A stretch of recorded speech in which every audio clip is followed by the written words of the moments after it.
নমস্কার, আমার আপনজনেরা রুদ্রবার্তায় আপনাদের সকলকে স্বাগত জানাই। আমি রুদ্রপ্রসাদ ব্যানার্জি। গতকাল আমরা দেখলাম অভিষেক ব্যানার্জি অর্থাৎ এই বাংলার যাকে বলা হয় যুবরাজ, কেউ বলেন তিনি হচ্ছেন তৃণমূল কংগ্রেসের সেকেন্ড ইন কমান্ড। আর পারতপক্ষে তৃণমূল যে দুটো ভাগে বিভক্ত হয়ে আছে তার মধ্যে একটা মমতাপন্থী, দ্বিতীয়টা হচ্ছে অভিষেকপন্থী, বিরোধীরা অভিযোগ করে। তো সেই অভিষেক ব্যানার্জি গতকাল গেলেন আসামে। তিনি কামাখ্যা মন্দিরে গিয়ে পুজো দিলেন এবং সেখান থেকে তিনি তৃণমূলের একটা সভা করলেন। সেই সভাতে দাঁড়িয়ে তিনি যে কথাগুলো বললেন সেই কথাগুলো সত্যি তাৎপর্যপূর্ণ। এই বক্তব্যগুলো রাখলেন কোথায়? না, হেমন্ত বিশ্ব শর্মার রাজ্য আসামে, যেখানে হেমন্ত বিশ্ব শর্মা সম্বন্ধে কোনো অভিযোগ আসামের কংগ্রেসরা সেভাবে করতে পারেনি, কিন্তু তৃণমূল কংগ্রেস করেছে। কারণ তৃণমূল কংগ্রেস ঠাড়ে ঠুড়া বোঝানোর চেষ্টা করছে যে গোটা ভারতবর্ষের বুকে কংগ্রেস নয়, তৃণমূল কংগ্রেসই পারে বিজেপিকে সরিয়ে দিতে, হারাতে। অভিষেক ব্যানার্জির অনেক কথার মধ্যে ভুল ছিল, কোথাও গন্ডগোল ছিল, কোথাও বেশি আত্মহংকার ছিল। সবই আমরা লক্ষ্য করলাম, দেখলাম। যেভাবে অভিষেক ব্যানার্জি গোয়ায় গিয়ে বলেছিলেন গোয়া দখল নিয়ে নিচ্ছেন, ত্রিপুরায় বলেছিলেন ত্রিপুরা মিউনিসিপ্যালিটি দখল নিচ্ছেন, কিন্তু সব ক্ষেত্রেই তিনি হেরে এসছেন। এবং হারা শুধু নয়, তিনি আরও একটা কাজ করেছেন, কংগ্রেসের অনেকখানি ভোট ব্যাংক কেটে ফেলেছেন। এবং সেই করে বেরিয়ে আসা তৃণমূল কংগ্রেস কোথাও তকমা পেয়েছে যে এটা হচ্ছে ভোট কাটার দল, অর্থাৎ যেখানেই যাবে সেখানে গিয়ে ভোট কাটবে। যেভাবে বিজেপিকে বলা হতো বা কংগ্রেসকে তৃণমূল কংগ্রেস অনেক সময় বলে এসছে যে এরা হচ্ছে পরিযায়ী পাখির মতো, আসে ভোটের সময় চলে যায়, ঠিক সেভাবেই তৃণমূল কংগ্রেসকে অন্যান্য রাজ্যের লোকেরা একইভাবে দেখে। আসামে গিয়ে হেমন্ত বিশ্ব শর্মার যে রাজ্য, সেখানে গিয়ে তিনি বলে এলেন এমন এমন কথা, যে কথাগুলো কিন্তু আমাদের মতো মানুষকে ভাবতে বাধ্য করে ঠিক কোন জায়গায় আমরা আছি, কি অবস্থান। আগে দেখুন ঠিক কি বললেন অভিষেক ব্যানার্জি। मेरा घर में घुस के सवाल जवाब किया है, मुझे दिल्ली बुलाया है। आप सुन लीजिए, और मैं ये ऑन रिकॉर्ड बोलता हूं, बीजेपी का हिम्मत है तो बीजेपी कुछ करके दिखाए, हम सर नहीं झुकाएंगे और आखिरी दम तक ये लड़ाई लड़ते रहेंगे। ईडी सीबीआई दिखा के तृणमूल को डराने धमकाने का काम जो करता है वो बेवकूफी का काम कर रहा है। उसको लगता है यहां का चीफ मिनिस्टर को जैसे भाई सीबीआई और ईडी दिखा के उठा के ले गया, तृणमूल कांग्रेस को वैसे दबा के रखेंगे। कांग्रेस को जैसे दबा के रखते हैं या दूसरे दलों को जैसे दबा के रखते हैं, वैसे उनको दबा के रखेंगे। हम दबने वालों में से नहीं है, हम सर झुकाने वालों में से नहीं है। जब हम कोई लड़ाई लड़ते हैं ना, तो बॉर्डर पार जो सैनिक खड़ा होता है, जो मानसिकता के साथ लड़ता है, हम भी उसी मानसिकता के साथ लड़ते हैं कि जिस तिरंगे के लिए लड़ रहे हैं, या तो उस तिरंगा को लहरा के आएंगे या तो उसमें लपेट के आएंगे। हम जिस फ्लैग को, ये जोड़ा फूल का जो सिंबल है, अब देखिए बीजेपी का जो चुनाव चिन्ह है उसमें एक फूल है, हमारे में दो है। हम सबको साथ लेके चलने में से, हम अकेला कि मैं ही कर सकता हूं और एक संप्रदाय और एक संप्रदाय में लड़ाई लगा। कांग्रेस की तरह हम लोग नहीं है। मैं सम्मान करता हूं सब, हर एक पार्टी का, लेकिन जैसे मैंने कहा कि खाली बैठ के बड़े बड़े भाषणबाजी से देश और प्रदेश नहीं चलता है। ये सुष्मिता या रिपुन जी जो आए हैं और तृणमूल कांग्रेस में दीदी का नेतृत्व में शामिल हुआ है, क्यों? क्योंकि ये लड़ाई लड़ना चाहते हैं।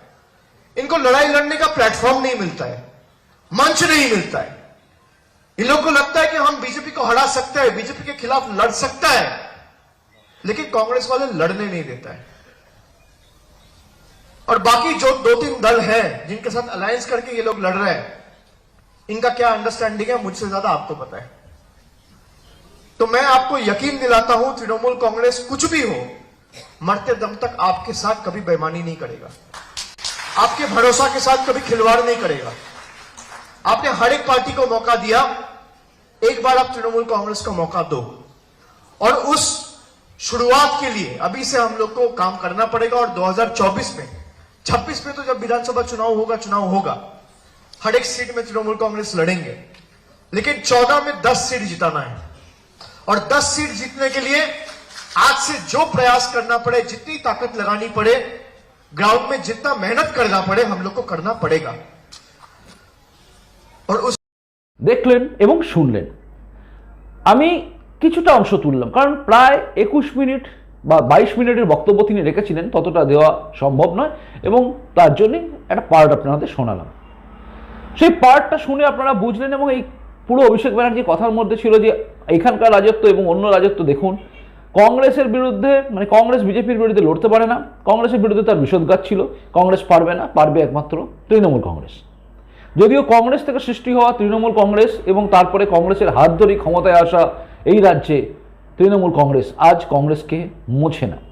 যেভাবে তারা হাত ধরে একের পর এক উঠেছে, মানে উত্থান হয়েছে তৃণমূল কংগ্রেসের, বিজেপির হাত ধরে কংগ্রেস থেকে বেরিয়ে তৃণমূল কংগ্রেসের সৃষ্টি, এনডিএ জোটে থাকা কংগ্রেসের বিরোধিতা করা, পরবর্তী ক্ষেত্রে এনডিএ জোটের বিরোধিতা করে কংগ্রেসের সঙ্গে থাকা এবং কংগ্রেসকে সাথে নিয়ে হাতে করে ধরে জ্যোতির বসুর আশীর্বাদ প্রাপ্ত হয়ে মমতা বন্দ্যোপাধ্যায় এই রাজ্যের সরকার বদলালেন।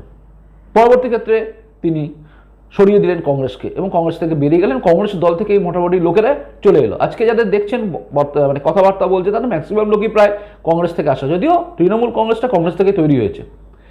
যেটা বলছিলাম, তো অভিষেক ব্যানার্জির কথাবার্তাগুলো ছিল এরকমভাবে যে এই রাজ্যে দেখুন আমরা কি করেছি, এই রাজ্যের রিপোর্ট কার্ড, ওই রাজ্যের রিপোর্ট কার্ড, মানে সব নিয়ে বসুন।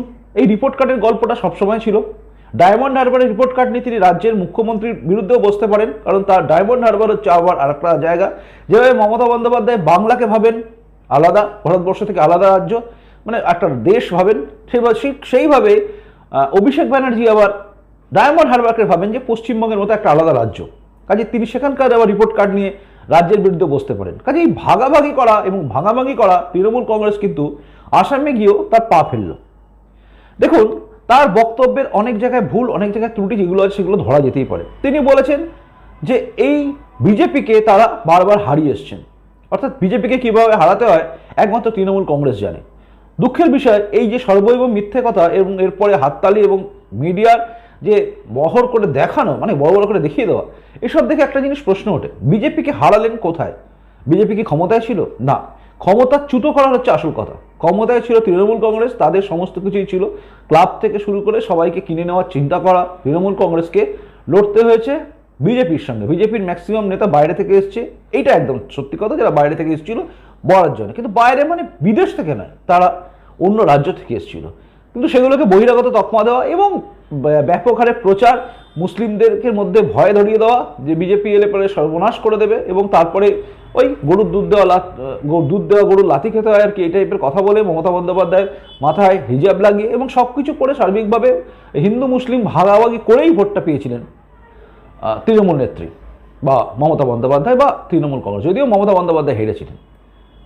তা সেখানে পুরো সরিয়ে দেওয়া, বিজেপির বিরুদ্ধে লড়াই করা, কংগ্রেস ছাড়া তৃণমূল কংগ্রেস লড়াই করেছে, শুনতে কেমন কেমন লাগে। কেউ কেউ বলেন শুনলে নাকি ঘোড়ায়ও হাসবে।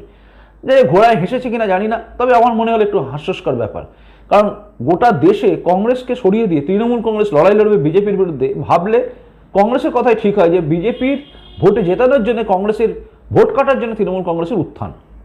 এসব প্রশ্ন থেকে সরে যায় আসল কথায় আসে। সেটা যে অভিষেক ব্যানার্জির যে কথা, সেই কথাগুলো কিন্তু বারংবার একটা জিনিস বলতে বাধ্য করছে আমাদের, যে অভিষেক ব্যানার্জি হয়তো সিবিআই ইডির কাছে সত্যি কথা বলার চেষ্টা করছে, অর্থাৎ তিনি কোনোভাবে দোষী নয়। যতই কেন্দ্র সরকার বলুক যে অভিষেক ব্যানার্জি গরু পাচার কাণ্ডের মধ্যে জড়িত, কয়লা পাচার কাণ্ডের মধ্যে জড়িত, কিন্তু আমাদের আর বিশ্বাস হচ্ছে না। বলুন তো কেন? কারণ যেভাবে একটা অন্য রাজ্যে গিয়ে বলতেন, আবারও বললেন তিনি, যে উখার নাই উখারলো, এই কথাটা হচ্ছে মানে বাংলা বললে যা ছেড়াচ্ছিলে না। তো এই যে কথাটা, এই কথাটা যে নোংরা কথা, কিন্তু সেই কথাটা কিন্তু অবলীলাক্রমে বলছেন এবং চ্যালেঞ্জ করছেন কেন্দ্রকে, এবং কোথায় গিয়ে করছেন? বিজেপির একটা রাজ্য, সেখানে গিয়ে বলছেন, এবং কেন্দ্রের বিরুদ্ধে বারবার তিনি বলে আসছেন, এবং সিবিআই ইডিকে ইউজ করা হচ্ছে, এটা বারবার বলছেন। এই বলেই কিন্তু তৃণমূল কংগ্রেস বারংবার এই রাজ্যের লোকেদের মধ্যে একটা সন্দেহের বাতাবরণ তৈরি করে দিচ্ছে যে আদৌ এরা জড়িত নাকি এদেরকে শুধু শুধু ফাঁসানোর চিন্তা করা হচ্ছে। দেখুন, বাবুল সুপ্রিয় যখন মন্ত্রিত্ব চলে গেল, তারপরে বাবুল সুপ্রিয় যখন কালকে যোগদান করেছে, যখন বিধায়ক হলেন, কালকে শপথ গ্রহণ অনুষ্ঠান করলেন, বিধায়ক যখন হয়ে গেছেন, বাবুল সুপ্রিয় তৃণমূলে চলে এসছেন। এবার জানা যাচ্ছে যে বাবুল সুপ্রিয়র আত্মসহায়ক ছিল জড়িত টাকা নেওয়ার কাণ্ড। অনেকেই বলছেন যে তার এই টাকা নেওয়ার কাণ্ড বা এইসব নামগুলো জড়াচ্ছে যেহেতু তিনি বিজেপি থেকে তৃণমূলে এসছেন, এই জন্য তার আগে তার বিরুদ্ধে কোনো তদন্ত হয়নি, এটা অভিযোগ এবার শুরু হলো।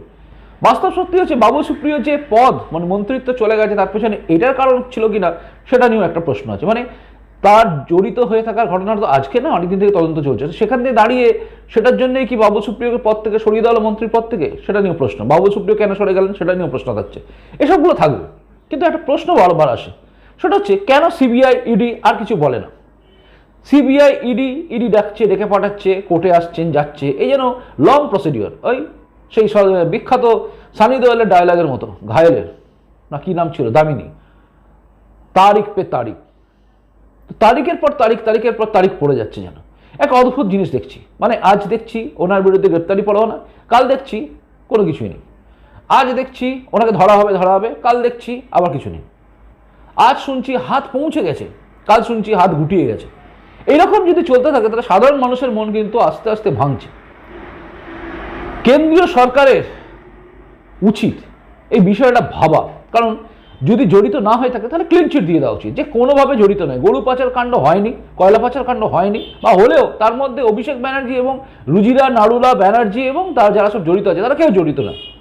সারদা মামলা আমরা দেখেছি, নারদা দেখেছি, সবই দেখছি, আমরা দেখেই যাচ্ছি, সারদা, রোজভ্যালি, ফোজভ্যালি সব দেখছি, সব কটা জড়িত, সব কটার নাম রয়েছে, সব কটাকে ধরা হয়েছে, কিন্তু তাদের কাউকেই কিছু করা হচ্ছে না। কতদিনের লং প্রসিডিওর চলবে ভগবান জানে। 11 সালের পর থেকে 12, 13 আমরা দেখে নিলাম সব দুর্নীতিতে জড়িত, 14 বুঝে গেলাম পুরোটাই দুর্নীতিগ্রস্ত, 16 তবু আমরা ভোট দিয়ে জিতিয়ে নিয়ে এলাম, 21 আবারও নিয়ে এসেছি আমরা, কারণ আমরা তৃণমূল কংগ্রেসকে ছাড়া বাঁচতে পারবো না, জল ছাড়া মাছ বাঁচতে পারে না। আমরা ঠিক সেভাবেই দুর্নীতিগ্রস্ত এবং যারা আমাদের ক্ষতি করে সেরকম লোকগুলোকে ছাড়া আমরা আবার ঠিক থাকতে পারি না।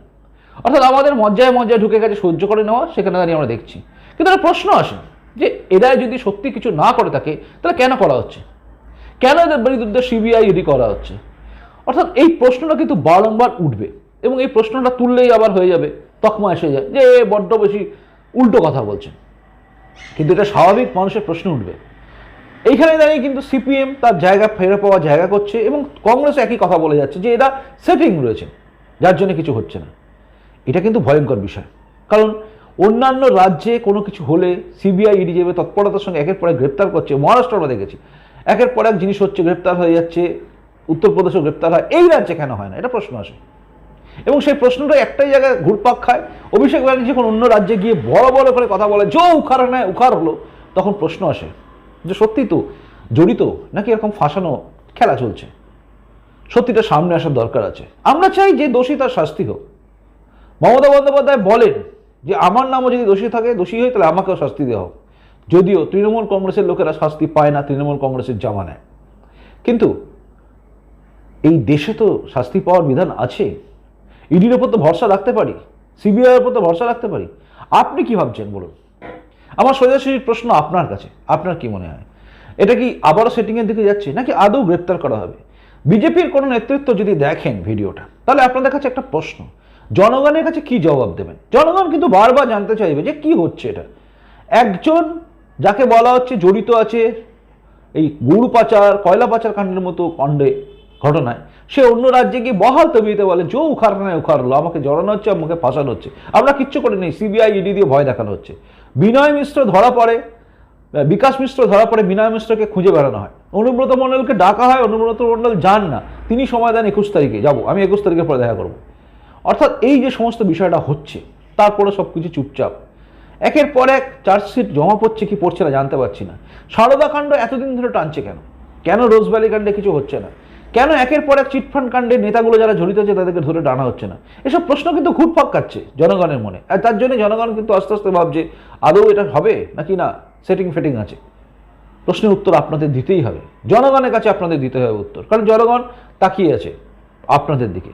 আমরা সবাই চাই দুর্নীতিগ্রস্ত লোকেরা শাস্তি পাক, সাজা পাক, যার জন্যই আমরা স্বপ্ন দেখি নতুন বাংলা, যে বাংলায় যার হাতেই থাক, কিন্তু সেই বাংলাটা সেই জায়গায় হবে যেখানে দুর্নীতিগ্রস্ত লোকেরা থাকবে না, যেখানে থাকবে স্বচ্ছ কিছু মানুষ, যেখানে মানুষ চাকরি পাবে, যেখানে মানুষ বেকার ছেলেরা চাকরি পাবে, শিক্ষিতরা যোগ্য সম্মান পাবে, যাদের যোগ্যতা আছে তারাই চাকরি পাবে, কেউ বকলমে পেছন থেকে এসে চাকরি পাবে না, যাদের যা প্রাপ্য তারা তা পাওয়ার জন্য কাউকে কাঠমান্ডি দেবে না, কাউকে ঘুষ দেবে না, বাড়ি করার জন্য বাড়ির টাকা যেটা আসে সেটা নিয়ে পাবে, নিজেরা বাড়ি করবে, কোনো ব্রোকার, দালাল বা কোনো ওই কন্ট্রাক্টর যাকে দিয়ে করাতেই হবে এরকম যেন না হয়।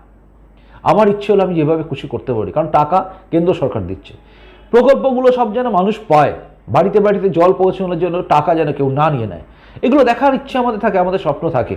কিন্তু তার মধ্যে প্রশ্ন থাকে দুর্নীতিগ্রস্ত লোকেরা কেন সাজা পাবে না। এটাই ছিল এখনকার বার্তা। যদি ভালো লাগে, মনে হয় আমি ঠিক বলেছি, তাহলেই আমাকে কমেন্টস করে জানাবেন। আর যদি মনে হয় না আমি ভুলভাল বলছি, এই ভাট বলা এই রাজত্বে আমিও ভাট বকছি, তাহলে লিখে দেবেন যে ভাট বকেছে। আসি, নমস্কার, বন্দে মাতরম, ভারত মাতা জয় হোক, জয় হিন্দ।